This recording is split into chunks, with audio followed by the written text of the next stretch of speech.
नाजरीन अस्सलाम वालेकुम। मैं doctor Akhtar Hasan Rizvi, chairman Zainabia trust और प्रेसिडेंट रिजवी एजुकेशन सोसाइटी आपको ईद गदीर की मुबारकबाद पेश करते हैं। आज बिलखुसूस मैं आपके सामने ये मैसेज, ये पैगाम देने के लिए आया हूँ कि इस साल कोरोना वायरस का जो महामारी हो गई है और जो मसला पूरे दुनिया का है, न सिर्फ ये हमारे हिंदुस्तान का या बम्बई का है, कि लोगों को इज्तिमाई तौर पर कहीं भी जमा होने का हुक्म गवर्नमेंट का नहीं है। इसीलिए इस साल ईद में भी लोगों को मस्जिदों में और इमामबाड़ों में ईद की नमाज़ पढ़ने का मौका नहीं मिला और वो इनफरादी तौर पर अपने अपने घरों में नमाज ईद लोगों ने अदा की। मस्जिदों के अंदर तो पूरे हिंदुस्तान में सेंट्रल गवर्नमेंट का ये ऑर्डर है, हमारा स्टेट गवर्नमेंट का भी यही ऑर्डर है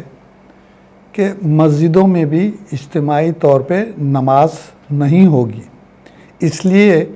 कि जब ज़्यादा लोग जमा होंगे एक जगह तो उससे कोरोना का फैलने का डर है। जैसा कि मैंने अभी बताया कि सेंट्रल और स्टेट गवर्नमेंट के जो भी आदेश हैं, हुक्म जो उनका है और जो भी उन्होंने तय किया है, लोगों की अपनी सेहत मेंटेन करने के लिए कि एक दूसरे से फासला कायम रखें ताकि ट्रांसमिशन जो है कोरोना का एक दूसरे को ना हो सके। इसीलिए मस्जिदों में भी नमाज़ पढ़ने की ममानियत की गई, इसलिए कि वहाँ पर जब अच्छी तादाद में लोग नमाज़ पढ़ने जाएंगे तो वहाँ उनको रोका नहीं आ सकता। और इस ऑर्डर को मानते हुए आवाम ने पूरे तौर पे न सिर्फ बम्बई में बल्कि पूरे हिंदुस्तान में हुकूमत का ताउन किया। इस वक्त जो मेरा ख़ास मकसद और जो ख़ास पैगाम मुझे देना है वो मुहर्रम के अरेंजमेंट के सिलसिले के अंदर मस्जिदों में और इमामबाड़ों में नमाज का मसला तो वैसे कुछ हद तक एक छोटी हैसियत रखता है, कम तादाद के अंदर लोग जमा होते हैं, लेकिन मुहर्रम में जो लाखों लोग बम्बई के अंदर और बम्बई के अतराफ़ से सब जमा जो हो जाते हैं और मजलिसों में इतना क्राउड होता है और इतने नज़दीक रहते हैं एक दूसरे के कि उसके अंदर कोरोना के फैलने का बहुत ज़्यादा ख़तरा है। इसलिए हुकूमत ने ये इजाज़त नहीं दी है किसी भी इमामबाड़े पे या मस्जिद में या कहीं पर ऐसी जगह पर जहाँ पर मजलिसें हुआ करती थीं कि अब वो सिलसिला एक जगह इकट्ठा हो के वो मजलिसें सुने। ऑनलाइन मजलिसों का रिले का प्रोग्राम बना है। बम्बई में जितनी भी मसाजिद हैं